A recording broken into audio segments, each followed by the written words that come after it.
One TV news. ముందుగా bulletin లో headlines.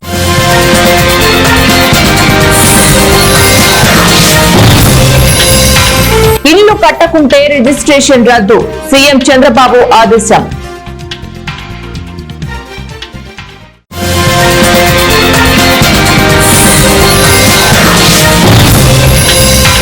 న్యాయపరంగా ఎదుర్కొంటా, కేంద్ర మంత్రి బండి సంజయ్.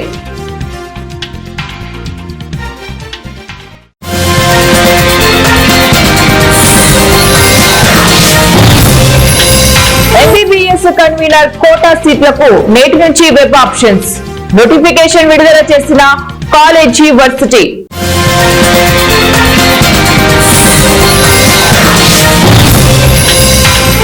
ఏఐ కంటెంట్ క్రియేటర్లకు లైసెన్స్, పార్లమెంటరీ స్థాయి సంఘం కీలక సిఫార్సులు. ప్రస్తుత ఏఐ యుగంలో ఏ ఫోటో అసలైనదో, ఏది కృత్రిమ మేధస్సుతో సృష్టించిందో, ఏ వీడియో రియలో ఏది ఫేకో గుర్తుపట్టలేని స్థితి తయారైంది. ఇప్పుడు సమాచార వ్యాప్తి బాగా పెరిగింది. దీన్ని కట్టడి చేసేందుకు కమ్యూనికేషన్స్ ఐటీ ఏర్పాటు చేసిన పార్లమెంటరీ స్థాయి సంఘం కీలక సిఫార్సులు చేసింది. ఏఐ కంటెంట్ క్రియేటర్లకు లైసెన్స్ తప్పనిసరి చేయాలని సూచించింది. లైసెన్స్ ఉన్నవారే ఏఐ కంటెంట్ క్రియేట్ చేయాలని, లైసెన్స్ లేకుండా ఏఐ కంటెంట్ రూపొందించి తప్పుడు ప్రచారం చేసే వారిని గుర్తించి శిక్షించేందుకు కఠినమైన నిబంధనలు ఉండాలని పేర్కొంది. దీంతో పాటు ఏఐతో రూపొందించిన ఫోటో అయినా, వీడియో అయినా, వార్తా కథనమైనా దానికి ఏఐతో రూపొందించారు అని ట్యాగ్ ఖచ్చితంగా జత చేయాలని సూచించింది.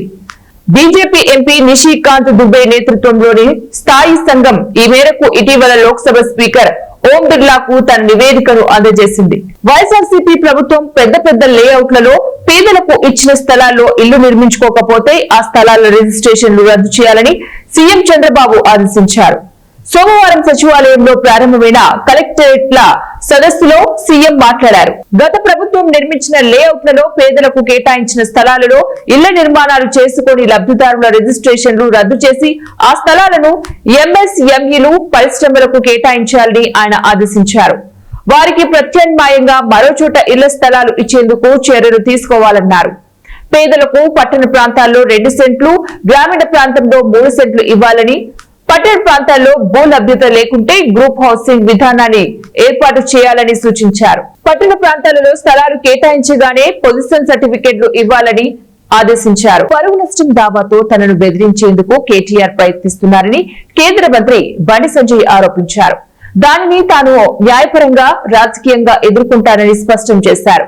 కరీంనగర్ లో సోమవారం ఆయన మీడియాతో మాట్లాడుతూ తాను 9 సార్లు జైలుకు వెళ్లి వచ్చానని, 100కు పైగా కేసులు ఎదుర్కొంటున్నానని తెలిపారు. కేటీఆర్ లాగా ఇజ్జత్ దావా వేయాలంటే తాము అనేక కేసులు వేయవచ్చన్నారు. తంబాకు తింటున్నారంటూ తనపై దుష్ప్రచారం చేశారని మండిపడ్డారు. ఈ అంశంపై ప్రమాణం చేసేందుకు దేవుడి సన్నిధికి రావాలన్న తన సవాల్కు కేటీఆర్ ఎందుకు రావటం లేదని ప్రశ్నించారు. రాష్ట్రంలో యూజీ వైద్య విద్యలో మొదటి విడత కన్వీనర్ కోటా ప్రవేశాల కోసం కాలేజీ హెల్త్ యూనివర్సిటీ సోమవారం నోటిఫికేషన్ విడుదల చేసింది. ప్రభుత్వ, ప్రైవేట్, అన్ఎయిడెడ్ వైద్య కళాశాలలో ఎంబీబీఎస్ ప్రవేశాల కోసం అర్హులైన అభ్యర్థులు వెబ్ ఆప్షన్స్ పెట్టుకోవాలని పేర్కొంది. అలాగే తుది అర్హుల జాబితాను విడుదల చేసింది. ఇందులో పేర్లున్న అభ్యర్థులు మంగళవారం నుంచి ఈ నెల 18 రాత్రి 11:30 వరకు వెబ్ ఆప్షన్లు పెట్టుకోవాలని సూచించింది.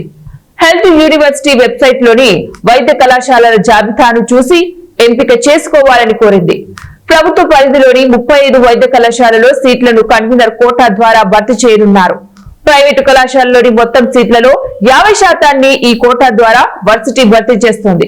అలాగే 4 ఏళ్ల బీఎస్సీ నర్సింగ్ ప్రవేశాల కోసం ఆన్లైన్ రిజిస్ట్రేషన్ ప్రక్రియకు హెల్త్ వర్సిటీ నోటిఫికేషన్ జారీ చేసింది. చదువుకున్న పాఠశాల అభివృద్ధికి కృషి చేయడం సంతోషకరంగా ఉందని కర్నూలు ఎంపీ బస్తిపాటి నాగరాజు తెలిపారు.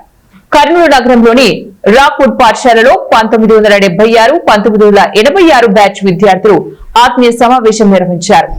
ఈ కార్యక్రమానికి ముఖ్య అతిథిగా ఎంపీ నాగరాజు పాల్గొన్నారు. చదువులు చెప్పిన ఉపాధ్యాయులను, పూర్వ విద్యార్థులు సన్మానించారు. పాఠశాల అభివృద్ధికి తమ వంతు కృషి చేస్తామని పూర్వ విద్యార్థులు తెలిపారు. రాక్వుడ్ పాఠశాల అభివృద్ధికి తన వంతు కృషి చేస్తానని ఎంపీ తెలిపారు. ఈ రాక్వుడ్ స్కూల్లో చదివినటువంటి పూర్వ విద్యార్థుల సమ్మేళనానికి ఇక్కడికి విచ్చేయడం జరిగింది. ముఖ్యంగా ఆనాడు చదువుకొని ఈ రాక్వుడ్ స్కూల్లో ఈరోజు ఎన్నో ఉన్నత స్థాయికి చేరి ఈరోజు రాక్వుడ్ స్కూల్లో వాళ్ళ పూర్వపు స్మృతులను తలుచుకుంటూ ఏర్పాటు చేసినటువంటి ఈ ప్రోగ్రాంలో నన్ను ఆహ్వానించిన ముందుగా వాళ్ళకు నా యొక్క కృతజ్ఞత తెలియజేస్తూ ఉన్నాను. ముఖ్యంగా ఇక్కడ నేను చెప్పేది ఏమంటే వీళ్ళంతా ఎంత ఉన్నత స్థాయిలో ఉన్నాడో వాళ్ళ సమయపాలనను ఎంతో బిజీ షెడ్యూల్ని కాదనుకుని వాళ్ళంతా కలిసిమెలిసి మేము ఈ స్కూల్కి ఏదైనా చేయాలా, ఈ రాక్వుడ్ స్కూల్ అంతరించిపోతా ఉంది కర్నూలులో, దీని రూపురేఖలు ఇప్పుడున్నటువంటి కాలానికి తగినట్టు మేము మార్చాలనే సంకల్పంతో వాళ్ళంతా ముందుకు వచ్చినందుకు ముందుగా వాళ్ళకి మరొకసారి తెలియజేస్తా ఉన్నాను. కాబట్టి రాక్వుడ్ స్కూల్లో చదివినటువంటి పూర్వ విద్యార్థుల నిర్ణయం మేరకు వాళ్ళందరూ కలిసి ఏ నిర్ణయం అయితే తీసుకుంటారో వాళ్ళ అభిప్రాయాలను మేము పరిగణలోకి తీసుకొని, ఎందుకంటే వాళ్ళు ఇది రకరకాలుగా అన్యాక్రాంతమయ్యే దినాలు వచ్చాయి అని చెప్పి బాధపడడం జరిగింది. అందులో భాగంగా వారందరూ కలిసి ఏ నిర్ణయం తీసుకుంటే ఆ నిర్ణయాన్ని మేము ప్రభుత్వం దృష్టికి తీసుకెళ్ళి ఖచ్చితంగా వాళ్ళ ఆకాంక్షల మేరకు వాళ్ళ కోరికల మేరకు గౌరవ కలెక్టర్ గారికి దృష్టికి తీసుకెళ్ళి దీన్ని ఆ విధంగా తీర్చిదిద్దుతామని చెప్పేసి తెలియజేస్తా ఉన్నాను.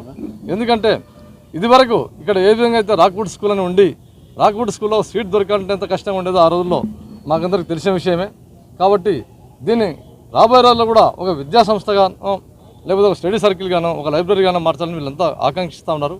కాబట్టి వీళ్ళంతా ఒక కమిటీగా ఫామ్ అయ్యి ముందు వీళ్ళు నిర్ణయం తీసుకున్న తర్వాత ఆ తదనంతరం మేము కూడా ఒక కర్నూలు మెంబర్ ఆఫ్ పార్లమెంట్గా నా వంతు చాలా సంతోషాన్ని వ్యక్తం చేయడంతో పాటు ఇటువంటి మోర్నమెంట్స్ ఏవైతే మైనారిటీ ప్రాపర్టీస్ ఏవైతే ఉన్నాయో అవి అన్యాక్రాంతం కాకుండా వీటిల్లో ఒక స్టడీ సర్కిల్ లాంటిది కానీ లేకపోతే ఒక లైబ్రరీ లాంటి దాన్ని కానీ ఏర్పాటు చేయడానికి తను కలెక్టర్ గారితో ఇంకా అవసరమైతే సీఎం గారి దృష్టికి కూడా తీసుకెళ్తామని చెప్పి హామీ ఇవ్వడం జరిగింది. మా పూర్వ విద్యార్థులు 1986 బ్యాచ్ నుండి బస్తిపాటి నాగరాజు గారికి ధన్యవాదాలు తెలుపుకుంటున్నాం. ముఖ్యంగా విషయం ఏంటంటే మేము ఏదైతే పెట్టుకున్నామో మా ఉద్దేశం ఏదైతే ఉందో పాలిటిక్స్ వేరు, పొలిటీషియన్స్ వేరు, మేము వేరు, మీరు పాత్రికేయులుగా జర్నలిస్టులుగా ఈ యొక్క విషయాన్ని ఇంకా ప్రాచుర్యంలోకి తీసుకొని వచ్చి ఇటువంటి గవర్నమెంట్స్ని కాపాడడం కోసం మీ సహకారము, మీరు ముందుండి మమ్మల్ని అందరినీ నడిపించాలని, మీరు ముందుండి ఎంపీ గారికి సలహాలు ఇవ్వాలని, మీరందరూ ఉండి ఈ ప్రాపర్టీస్ని అందరినీ కాపాడేవాళ్ళని రాక్వుడ్ స్కూల్ పూర్వ విద్యార్థుల సంఘం నుంచి కోరుకుంటూ సెలవు తీసుకుంటున్నాం. అర్హులైన పేదలకు ఇంటింటి సర్వే నిర్వహించి తప్పక న్యాయం చేస్తామని బద్వేలు ఆర్డీఓ చంద్రమోహన్ పేర్కొన్నారు. సోమవారం బద్వేలు మున్సిపాలిటీ పరిధిలోని నాగుల చెరువు కట్ట భగత్ సింగ్ కాలనీలో ఆర్టీఓ చంద్రమోహన్ ఆధ్వర్యంలో గ్రామ సభ నిర్వహించారు. ఈ సందర్భంగా వారు మాట్లాడుతూ నాగుల చెరువు కట్ట భగత్ సింగ్ కాలనీలో సుమారు 11 సంవత్సరాలుగా పేదలు ఇల్లు నిర్మించుకుని ఉంటున్నారని, వారికి ఇప్పటి వరకు ప్రభుత్వం పట్టాలు ఇవ్వలేదన్నారు. చెరువు పోరంబోకు స్థలంలో ఉందని, అందువల్లే ప్రభుత్వ సహాయం అందలేదన్నారు. ఇప్పుడు జిల్లా కలెక్టర్ ఆదేశాల మేరకు ఇంటింటి సర్వే నిర్వహించి క్షుణ్ణంగా ఒక రిపోర్టు తయారు చేసి జిల్లా కలెక్టర్ కు పంపించడం జరుగుతుందని, అర్హులైన వారికి గుర్తించి వారికి ఇక్కడ కాకుండా మరొక చోటైనా ప్రత్యామ్నాయ ఏర్పాటు చేసి న్యాయం చేయడం జరుగుతోందని పేర్కొన్నారు. ఈ కార్యక్రమంలో ఎంఆర్ఓలు 111 రెడ్డి, ఉదయ భాస్కర్ రాజు, సిఐ లింగప్ప, మున్సిపల్ తదితరులు పాల్గొన్నారు. సో వీళ్ళందరూ కూడా వచ్చి ఇక్కడ ఇన్స్పెక్ట్ చేసి సో వాళ్ళకి ఏదైనా న్యాయం చేయాలనే పరిస్థితుల్లో ప్రయత్నాలు చేయడం జరిగింది. సో ఎవరిని కూడా ఫోర్స్ఫుల్గా ఎక్కడ కూడా ఎవరిని ఇబ్బంది పెట్టే పరిస్థితి చేయలేదు. సో ఇప్పుడు కూడా ఎటువంటి పరిస్థితులు అలాంటి పరిస్థితులు జరగవు. కాకపోతే మనకు ఇప్పుడు ఉన్నటువంటి పరిస్థితుల్లో సో కలెక్టర్ గారు చెప్పారన్నారు, బట్ ఎక్కడ కూడా 2011 అది 2012లో అప్పుడు కొన్ని గుడిసెలు ఇవన్నీ ఉంటే దాన్ని రిమూవ్ చేశారు. మళ్ళీ 2016లో మళ్ళీ కొన్ని ఎంక్రోచ్మెంట్స్ అన్నీ కూడా వచ్చాయి. తర్వాత అప్పటి నుంచి కూడా ఎవరు కూడా దీనికి ఎవిక్షన్కు మనం ప్రయత్నం చేయలేదు. సో దాదాపు 10 సంవత్సరాలు ఇక్కడ ఉన్నాయి. సో ఇక్కడ ఉన్నటువంటి సిపిఐ, సిపిఎం వీళ్ళంతా కూడా ప్రజా సంఘాలంతా కూడా ప్రయత్నాలు చేస్తున్నారు. అధికారులు కూడా విజిట్ చేశారు. అందరూ కూడా ఇక్కడ ఏదో చేయాలని చూశారన్నట్టు చెప్తున్నారు. కానీ బట్ ఎక్కడ కూడా మనకు ఉన్నటువంటి ఇప్పుడున్న సుప్రీంకోర్టు డైరెక్షన్స్ అయితేనేమి, సిసిఎల్ఏ ఇన్స్ట్రక్షన్స్ అయితేనేమి, సో అలా మనకు ఈ యొక్క ట్యాంక్ బెడ్లు మనము పట్టాలైన్లుగా మార్చి ఇంటి పట్టాలు ఇవే ఇచ్చే పరిస్థితి ఉన్నట్టే ఖచ్చితంగా ఇవి మూవ్ చేసి ఇప్పటికీ మనం చేసిండే వాళ్ళం. సో దీని మీద క్లియర్ డైరెక్షన్స్ ఉన్నాయి. సో అయినా కూడా మనం రాయడం జరుగుతుంది.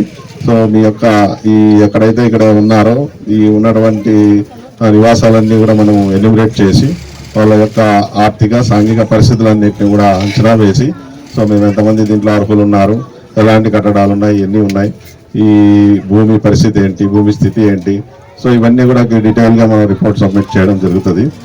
సో అంతా చేసిన తర్వాత దీని మీద మళ్ళీ చర్య తీసుకోవడం జరుగుతుంది.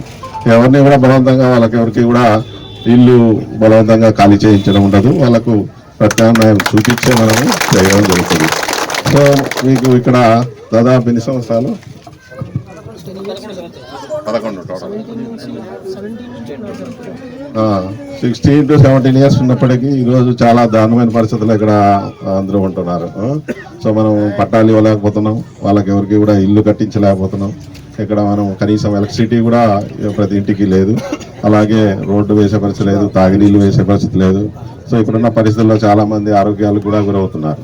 సో ఇలాంటి పరిస్థితుల్లో ఇవన్నీ మనం చేయగలిగినప్పుడే మీరు కూడా జీవనము ఇక్కడ చేయడానికి అనుకూలంగా ఉంటుంది.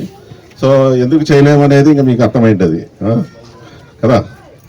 ఎంతమంది మనకు ఎన్ని ప్రయత్నాలు చేసినప్పటికీ మనం ఇక్కడ చేయలేకపోతున్నాం అంటే సమ్ ప్రాబ్లం ఉంది. సో కాబట్టి అవి మనము చేయగలము లేదు అనేది మనం ఒకసారి పరిశీలించి, సో వాళ్ళందరికీ కూడా ప్రత్యామ్నాయంగా ఏం కావాలా, ఎవరైతే ఎలిజిబుల్ ఉన్నారో వాళ్ళందరికీ మనము ఈ యొక్క ప్రత్యామ్నాయాలు చూపించి మనం ఏదైనా కూడా వాళ్ళందరికీ ఈ యొక్క నాగుల చెరువు ఏదైతే ఉందో దీనికి మనం శాశ్వత పరిష్కారం చేయడానికి మనం ప్రయత్నం చేస్తాం. ఓకేనా? అనంతపురం జిల్లా షెట్టూరు మండల కేంద్రంలో విషాదం చోటు చేసుకుంది. పొట్టకూటి కోసం కూలి పనికి వెళ్లి కూలి పని ముగించుకున్నాక సేద తీరేందుకు పక్కనే ఉన్న నీటి సంపులోకి దూకిన తరుణ్ ఈత రాక కేకలు వేయడంతో స్థానికులు గమనించి కాపాడే ప్రయత్నం చేసినా కూడా ఫలితం లేకుండా పోయింది. విషయం తెలుసుకున్న తల్లిదండ్రులు ఘటనా స్థలానికి చేరుకుని కొడుకు మృతిపై బోరున విలపించారు. చేతికొచ్చిన కొడుకు మృత్యువాత పడడంతో తల్లిదండ్రులను ఆపడం ఎవరి తరం కాలేదు. సెట్టూరు పోలీసులు కేసు నమోదు చేసుకుని దర్యాప్తు చేస్తున్నారు. కర్నూలు జిల్లా కోసిగిలో ఆంధ్ర కబడ్డీ అసోసియేషన్ జిల్లా అధ్యక్షుడు చావిడి వెంకటేష్, ప్రధాన కార్యదర్శి వలకల దిన్నె వెంకటేష్, ఉపాధ్యక్షుడు మురళి ఆధ్వర్యంలో జిల్లా స్థాయి జూనియర్ బాలికల కబడ్డీ పోటీలను కోసిగి బాలుర ఉన్నత పాఠశాలలో నిర్వహించారు.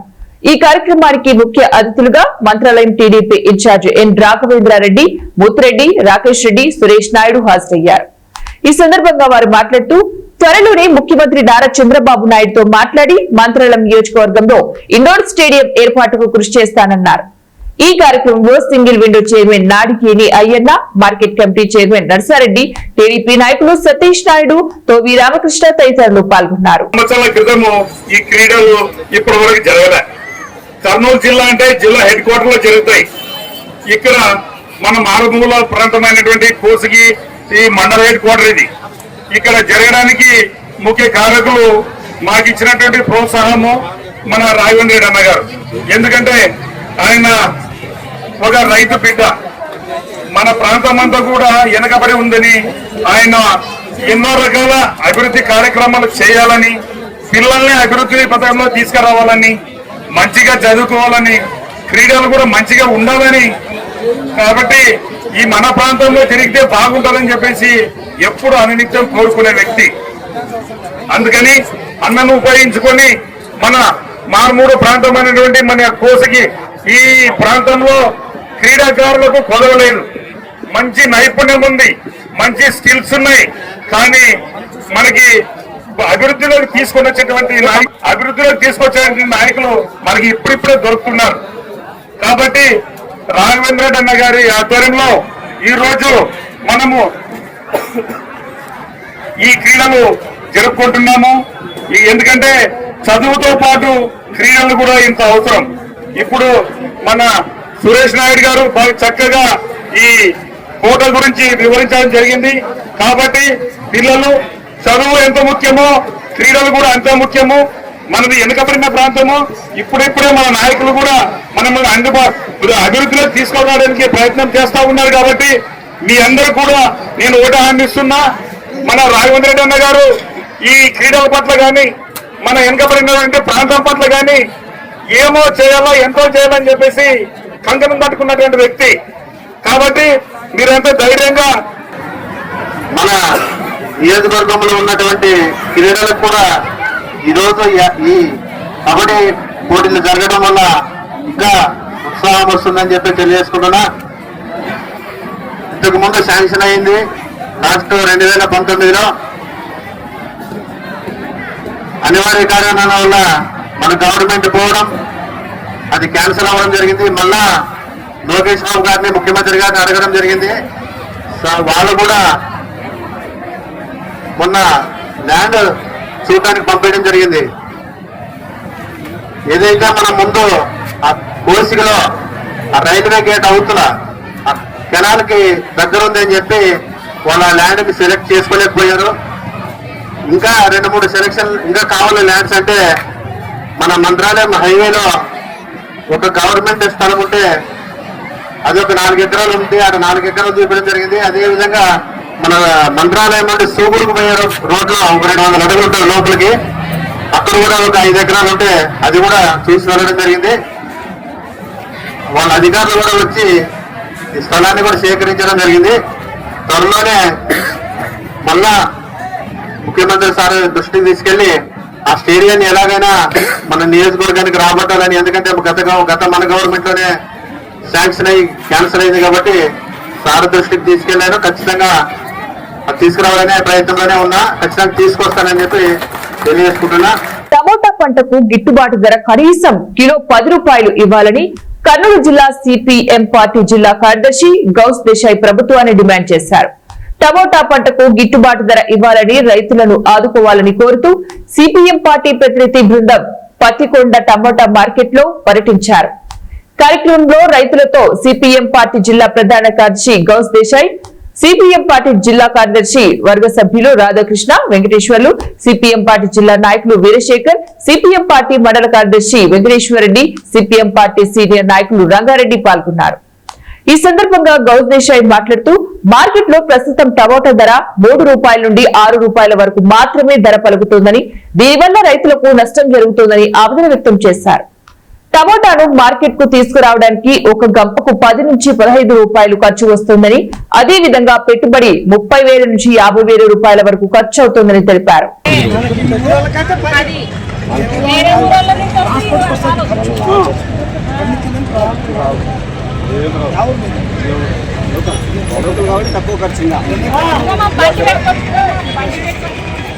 అన్నమయ్య జిల్లా సుండుపల్లి మండల కేంద్రంలో రాసంపేట నియోజకవర్గ అధ్యక్షుడు జగన్మోహన్ రాజు పర్యటన చేపట్టారు. సుండుపల్లి మండల ప్రజలు చమర్తి జగన్మోహన్ రాజుకి అడుగడుగునా పూల వర్షం కురిపిస్తూ బాణసంచా పేరుస్తూ ఘన స్వాగతం పలికారు. రాజంపేట నియోజకవర్గం అధ్యక్షునిగా బాధ్యతలు చేపట్టిన తర్వాత సుండుపల్లి మండలానికి మొదటిసారిగా చమర్తి జగన్మోహన్ రాజు వచ్చారు. కార్యకర్తలకు, మండల ప్రజలకు ఎప్పుడు అందుబాటులో ఉంటానని చెప్పారు. తెలుగుదేశం పార్టీ మరింతగా బలపరచడానికి కృషి చేస్తానని తెలియజేశారు.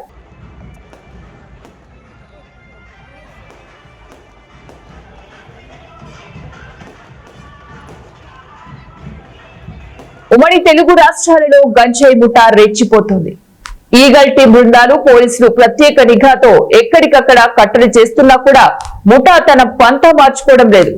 కొత్త ప్రణాళికలతో గంజాయి సరఫరా చేసేందుకు కుట్రలు చేస్తోంది. ఈ నేపథ్యంలో కర్నూలు నగరం 4వ పట్టణ పోలీస్ స్టేషన్ పరిధిలో గత గురువారం నాడు గంజాయి సరఫరా జరుగుతున్నట్లు వచ్చిన సమాచారం మేరకు కర్నూలు 4వ పట్టణ సిఐ విక్రమ్ సింహ ఆధ్వర్యంలో SI Chandrasekhar Reddy, head constable Khadri, Shakir Srinivasulu, police కానిస్టేబుళ్లు మురళీధర్, సుబ్బారాయుడు, రాఘవేంద్ర, కాజా, కల్లూరు తహసీల్దార్ K Anjaneyulu, Kalluru revenue inspector Srinivasulu రెడ్డిల సమక్షంలో బల్లారి చౌరస్తా దగ్గర ఫ్లైఓవర్ బ్రిడ్జ్ పై వాహన తనిఖీలు చేపట్టారు. తనిఖీలలో AP40N 3258 నంబర్ కలిగిన తెల్లటి టయోటో గ్లాంజా కారులో సుమారు 4 లక్షలు విలువ చేసే గంజాయిని సరఫరా చేస్తున్నట్లు గుర్తించి 5 మంది గంజాయి ముఠాను అరెస్టు చేశారు. ఈ సందర్భంగా సోమవారం కర్నూలు డీఎస్పీ కార్యాలయంలో డీఎస్పీ బాబు ప్రసాద్ ఆధ్వర్యంలో ఏర్పాటు చేసిన విలేకరుల సమావేశంలో వివరాలు వెల్లడించారు.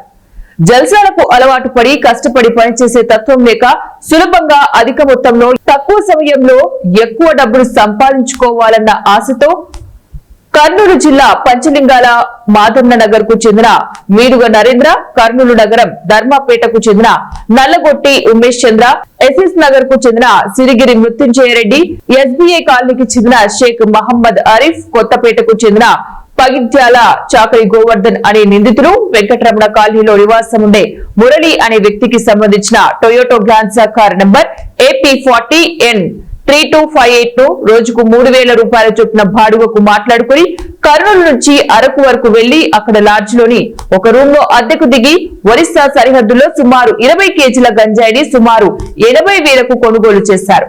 అక్కడి నుంచి బయలుదేరి కర్నూలు వచ్చి గంజాయి ప్యాకెట్ల రూపంలో మార్చి ఒక్కొక్క ప్యాకెట్ 500 రూపాయలకు అమ్ముకొని సుమారు 4 లక్షల రూపాయల వరకు సంపాదించుకోవాలని ఆలోచనతో తిరిగి కర్నూలుకు వచ్చామని అంగీకరించినట్లు చెప్పారు. ప్రోగ్రామ్స్ కూడా ఈ డ్రగ్స్ మీద మాదక ద్రవ్యాలు ఏ విధంగా ఉపయోగించకూడదు, వాటిని సోర్గుడు చేసుకోకూడదు, కల్టివేట్ చేయకూడదు అని ఈ యాంగిల్స్ లో కంటిన్యూగా ఒక 4-5 నెలల నుంచి మీకు బాగా తెలుసు క్లియర్ గా డ్రగ్స్ వద్దు బ్రో అనే కాన్సెప్ట్ మీద ప్రత్యేకమైన డ్రైవ్, తర్వాత క్యాంపస్లు, తర్వాత ఆపరేషన్ సేఫ్ జోన్ పేరుతో క్యాంపస్లు, తర్వాత అవుట్స్కట్స్ లో ఉండే ఇళ్ళ మీద కంటిన్యూస్ గా డ్రైవ్ జరుగుతూ ఉంది. దాంట్లో భాగంగానే నిన్న అంటే 14th ఈవినింగ్ 5:30 to 6 మధ్యలో మా 4 టౌన్ సిఐ గారు విక్రమ్ సిన్హా గారు, అట్లాగే ఎస్ఐ చంద్రశేఖర్ రెడ్డి, తర్వాత టీమ్ మెంబర్స్ అందరికీ ఒక credible information about the drug transportation. Drugs అంటే ప్రధానంగా మనకు అదర్వైజ్ సైకోట్రాఫిక్ సబ్స్టెన్సెస్ కాకుండా కూడా ఈ గంజా పేరుతో అక్కడ నుంచి మనకు లాంగ్ టైప్ నుంచి స్మగ్లింగ్ జరుగుతున్నట్టు ఒక క్రెడిబుల్ ఇన్ఫర్మేషన్ రావడంతో బళ్ళారి చౌరస్తా దగ్గర వెహికల్ చెకింగ్ చేపట్టడం జరిగింది. స్టాఫ్ తో పాటు చేస్తున్నప్పుడు ఇంటర్సెప్టెడ్ ద కార్, ఈ AP 40N 3258. ఇది వచ్చి టొయోటా గ్రాంజా బండి. సో గ్లాంజా బండి ఇది యాక్చువల్ గా దీన్ని రావడంతో మొదట వెరిఫై చేస్తే అందులో మెంబర్స్ 5 మంది ఉన్నారు. ఈ మనం ఎవరినైతే చూపిస్తున్నామో ఈ 5 మంది అందులో వెహికల్స్ ఉన్నాయి.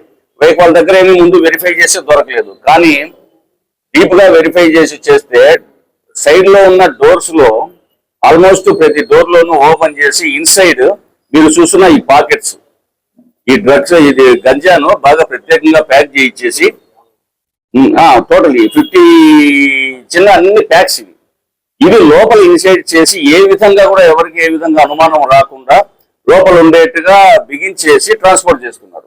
ఇవి యాక్చువల్ గా డెస్టినేషన్ కర్నూలు అవుట్స్కట్స్ ఇక్కడికి వస్తున్నట్టుగానే ఐడెంటిఫై కావడం జరిగింది. దీంతో ప్రధానంగా ఈ కింగ్ పిన్ వీళ్ళు వెరిఫై చేసి ఇతను నరేంద్ర పేరుతో, వీలుగా నరేంద్ర, ఇతను పంచలింగాల విలేజ్. సో ఇతని బ్యాక్గ్రౌండ్ వెరిఫై చేస్తే మనకు 3 years బ్యాక్ ఆల్రెడీ ఒకసారి UPS లో ఒక కేసు కూడా ఉంది. అది కూడా ఈ గంజా సంబంధించిన కేసే. ఆ తర్వాత వాచ్ పెట్టుకోవడం ఉంది. వీళ్ళ మూమెంట్స్ వాళ్ళంతా కూడా పోలీసు సిస్టమాటిక్ గానే అందరూ వాచ్ లో ఉన్నారు. సో మిగతా 4 వెరిఫై చేస్తే వీళ్ళంతా కొత్త వాళ్ళు, బట్ అంతా ఏజ్ గ్రూప్ అంతా లెస్ దెన్ 25 years. సో వీళ్ళు ఎక్కడ పోయి వెరిఫై చేసుకొని వస్తున్నారని చెప్తే ఆల్మోస్ట్ ఆంధ్ర ఒరిస్సా బార్డర్ నుంచి ఒక కారు, ఏ కారు అయితే ఆ కారు రోజుకు 3000 రూపీస్ రెంట్ కోసం మాట్లాడుకునేసి ఆ కారు అక్కడ తీసుకెళ్లేసి అక్కడ ఇంకా ఎవరితో చేయించారు, ఎవరితో టైఅప్ చేశారు, ఎవరి ద్వారా తీసుకున్నారు, ఏ విధంగా తీశారు అంటే నెక్స్ట్ ప్రొసీజర్ లో రావాల్సి ఉంది. అక్కడ నుంచి పర్చేజ్ చేసుకుని ఆల్ ద వే ఎవరికి కనపడుకోకుండా దాంట్లో హైడ్ చేసుకునేసి తీసుకురావడం జరిగింది. తీసుకొస్తూ ఇలా దొరికారు. సో ఈ 5 మందిని ప్రస్తుతం ఇనిషియల్ గా ఈ NDPS యాక్ట్ కింద రిమాండ్ పంపించడం జరుగుతుంది. తర్వాత దీని యొక్క రూట్స్ ఎక్కడి నుంచి చేస్తున్నారు, ఎవరికి డిస్ట్రిబ్యూట్ అవుతుంది, ప్రధానంగా జనరల్గా అప్వర్డ్ లింక్స్ డౌన్వర్డ్ లింక్స్ అంటాము. సో అప్వర్డ్ లింక్స్ ఎక్కడి నుంచి వచ్చినాయి, మనకు ఈ డౌన్వర్డ్ లో ఎంతవరకు పోతుంది, ఎవరు యూజర్స్ ఎవరు, దీనికి ఏమైనా ఆర్గనైజర్ నెట్వర్క్, ఈ యాంగిల్స్ అన్ని కూడా నెక్స్ట్ ఇప్పుడు బ్రేక్ చేయడం ఈ విషయంలోనే ప్రొసీడ్ కావడం జరుగుతుంది. ఇప్పటికైతే ఇది వెరిఫై చేస్తే ఆల్మోస్ట్ 18 to 20 crores వరకు ఇది ఉంటుంది. సో పెట్టుబడి చూస్తే కూడా వీళ్ళు ఓన్లీ ±60,000 వరకు దీని మీద ఎక్స్పెండిచర్ పెట్టినట్టుంది. బట్ ఇక్కడ దీన్ని లోకల్ గా డిస్ట్రిబ్యూట్ చేస్తూ దీంట్లో ల్యాక్స్ కూడా వీళ్ళు సంపాదించాలని వీళ్ళ ఆలోచనగా ఇది ఒక వీళ్ళకున్న వెరిఫై చేస్తే ఎవరికి గొప్ప ఎడ్యుకేషన్ బ్యాక్గ్రౌండ్ కానీ అదర్వైజ్ కానీ ఏం లేదు. అంతా నెక్స్ట్ కొంచెం రిఫరాఫ్ గానే ఇట్లాగ అలవాటు అయిపోయి ఈజీ మనీ అనేది వీళ్ళ ప్రధానమైన టార్గెట్. బట్ దాన్ని బేస్ చేసుకుని ఇది ఎక్కడ టార్గెట్ చేస్తారంటే ఫైనల్ గా స్కూల్స్, కాలేజీలు, పిల్లలు, తర్వాత ఈ డెస్టిట్యూట్ పిల్లలు వాళ్ళ మరోసారి హెడ్లైన్.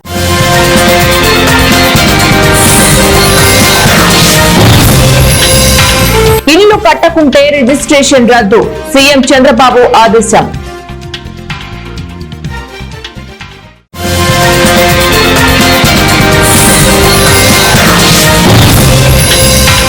న్యాయపరంగా ఎదుర్కొంటా కేంద్ర మంత్రి బండి సంజయ్.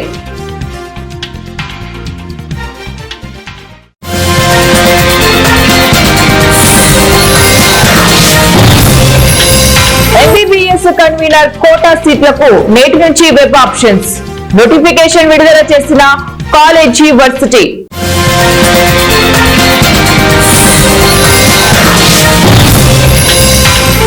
ఏఐ కంటెంట్ క్రియేటర్లకు లైసెన్స్ పార్లమెంటరీ స్థాయి సంఘం కీలక సిఫార్సులు. ఇవి ఇప్పుడు బులెటిన్ డీటెయిల్స్. నెక్స్ట్ బులెటిన్ లో మళ్ళీ కలుద్దాం. Until then, keep watching 1TV News.